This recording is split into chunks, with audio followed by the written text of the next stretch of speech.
Assalamualaikum warahmatullahi wabarakatuh. Halo Sobat Cuan, apa kabar? Semoga sehat selalu dan banyak rezeki. Jumpa lagi ya dengan saya, Laras Lesdiantoro, di edisi tanggal 19 Maret tahun 2025.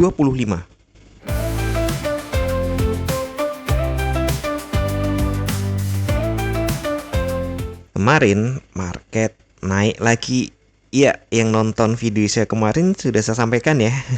Dari pagi itu udah kelihatan market mau naik itu. Hanya saja kenaikannya lebih tinggi dari perkiraan. Sudah sampai 38. Ya memang perkiraan maksimalnya 80, masih 50 dolar ke atas. Enggak, masih 42 dolar ke atas. Hanya saja untuk dailynya, yaitu yang di luar dugaan, di atas 25. Karena saya pikir kemarin koreksi dulu ke bawah, dengan range kebiasaan yang ada mungkin sampainya ya 25 sampai 30, ternyata sampai 35. Bahkan 38 hike-nya. Nah, hari ini bagaimana? Kita lihat dulu untuk jangka panjangnya ya. Ini masih sangat-sangat uptrend. Ada low, kemudian high di sini, kemudian higher low atau low yang lebih tinggi daripada low sebelumnya. Nah, saat ini sedang mengejar high berikutnya. Di berapa? Nah, kalau kemarin pakai teknik kotak-kotak, itu kan sekitar 80 ya. Jadi kita naikkan garisnya sekitar 80. Kalau di sini saya pakai Forex.com untuk buat grafiknya, itu bahkan sudah hampir 90. Nah, hati-hati aja, market masih kuat naik. Kita lihat dulu, kita cari di 4 jam, siapa tahu kita bisa menemukan support resisten yang bagus di sini. Dan ternyata di 4 jam susah buat resisten di sini. Nah, untuk supportnya di 4 jam masih di ini ya 3000 ya. Ini adalah psikologi level. Kemudian di bawahnya berarti di sekitar ini. Nah, sekitar 84-85. Nah, untuk resistennya tentu sulit karena ya kalau resisten dekat sulit karena tidak ada sejarah sebelumnya. Jadi saya hanya sampaikan targetnya antara 80 sampai 90. Dan mungkin itu nggak hari ini, mungkin ya minggu ini atau minggu depan, bulan ini maksudnya kan ya, minggu depan sudah minggu terakhir. Jadi kita lihat sebenarnya target akhir bulan itu sudah tercapai karena ini kan ATH sudah ya. Nah, sekali lagi dari 4 jam tidak ada resisten yang muncul, yang ada lah berikutnya kan. Sebelumnya kan nggak ada. Support juga tidak terlalu terlihat di sini. Kita detailkan ke 1 jam. Nah, kalau di 1 jam lumayan lah. Ada yang bisa kita gunakan sebagai support. Nah, saat ini juga dekat support ini. Jadi dia sedang mencoba turun ke 27, berikutnya 14, dan support berikutnya kalau nekat bablas ke 2984.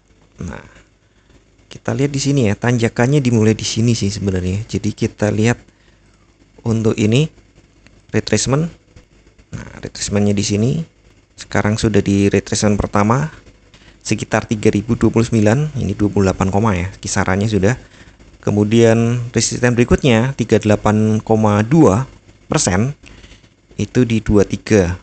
Bisa saja kan dikejar ke situ dulu gitu. Kemudian 50% kenaikan ini ada di 19. Bisa jadi sih dia tarik dulu ke situ, ngasih kita kesempatan oversold supaya kita bisa entry buy gitu ya. Karena kemarin-kemarin nggak ada ya oversoldnya ya. Kalau kita lihat ke 15 menit kondisi sudah oversold, tapi belum berani buy karena di 1 jam juga masih menghadap ke bawah, belum oversold.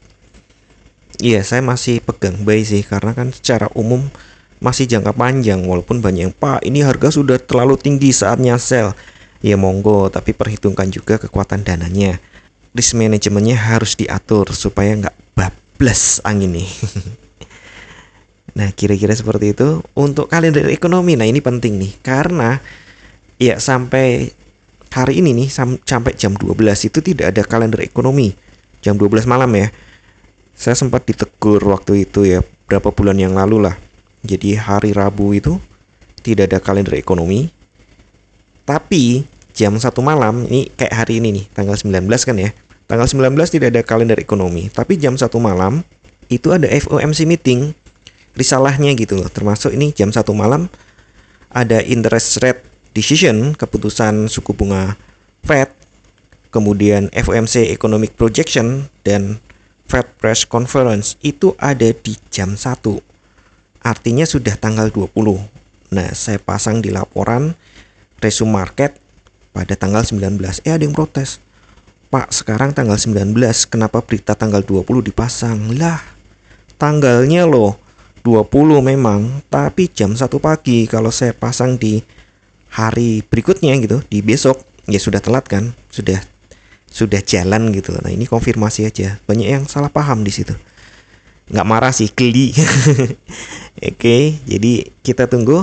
Nanti malam penting banget ini. Bisa mengubah keadaan. Bisa membalikkan harga dulu, turun dulu. Ya bisa jadi pancingan dulu gitu kan. Biar orang khawatir, wah ini udah saatnya sell, banyak yang sell gitu. Terus para trader besar itu serok bawah, ambil buy di bawah. Karena kalau secara ini nih, ini 1 jam, ini aja masih uptrend banget ya, dan sempat sideways di tanggal 17 itu sempat sideways. Ini bener-bener ngumpulin tenaga untuk naik lagi. Kemudian di 4 jam juga terlihat banget masih sangat, oh ini 1 hari, sorry salah klik. 1 hari masih kelihatan banget ini sangat-sangat uptrend. 4 jam. Nah, di 4 jam juga kelihatan ada sideways di sini ya, tanggal ini makan 5 Maret nih. Maret itu ada sideways, dan ini ya, ini akumulasi untuk naik lagi. Ada akumulasi lagi nih di 14 Maret. Ya, sampai 17 Maret ada akumulasi lagi di sini, ngumpulin tenaga, naik lagi. Ya memang kondisi sudah overbought banget ya di ini, di 4 jam. Perlu dinetralkan. Nah, makanya di 1 jam sekarang sudah turun di kondisi netral, tapi kemungkinan dia akan sampai oversold dulu, dan kemudian di 15 menit juga oversold. Nah, disitulah kita pertimbangkan untuk entry. Pertimbangkan ya, jangan buta-butaan. Kita lihat dulu petanya, strukturnya bagaimana. Apakah untuk Fed benar-benar mempertahankan suku bunga seperti perkiraan, atau tiba-tiba menurunkan karena memang planning mereka menurunkan, cuma belum tahu kapan, bulan berapa gitu, atau kejutan malah menaikkan suku bunga. Wah, itu hancur deh kalau kejutan seperti itu. Harga emas pasti jatuh. Dan saat ini kenaikan memang selain karena perang dagang, ini si riwil rewel lagi, tiba-tiba menyerang ya, orang-orang lagi sahur gitu diserang. Kabarnya korbannya sampai 400 orang. Sedih banget gitu.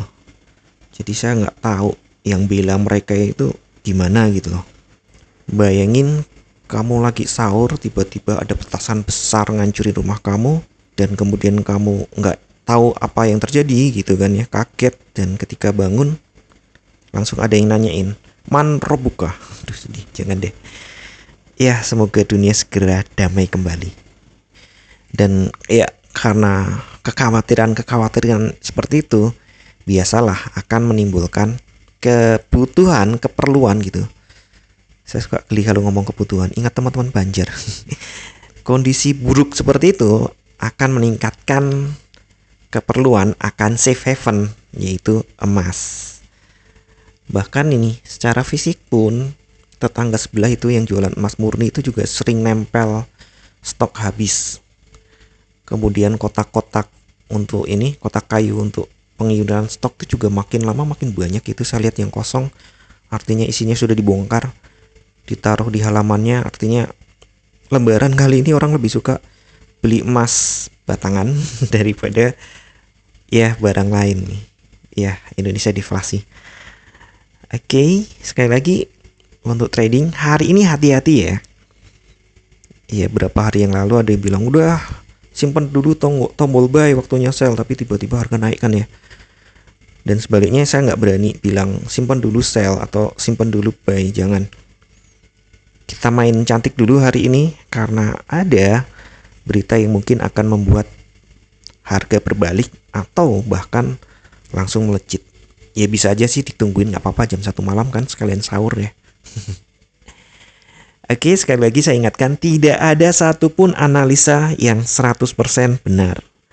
Anda tetap harus bijak dalam bertransaksi, atur volume transaksi Anda agar sesuai dengan kekuatan dana Anda, dan siapkan money management agar jika ternyata harga bergerak tidak sesuai dengan prediksi atau posisi terbuka Anda, maka Anda bisa segera melakukan antisipasi secara cepat dan tepat. Oke, sekian dulu informasi dari saya. Semoga kita semua cuan hari ini, lancar, berkah, manfaat, dan tetap sehat. Amin. Wassalamualaikum warahmatullahi wabarakatuh. Equity World Futures, bawa kita terbang tinggi dengan satu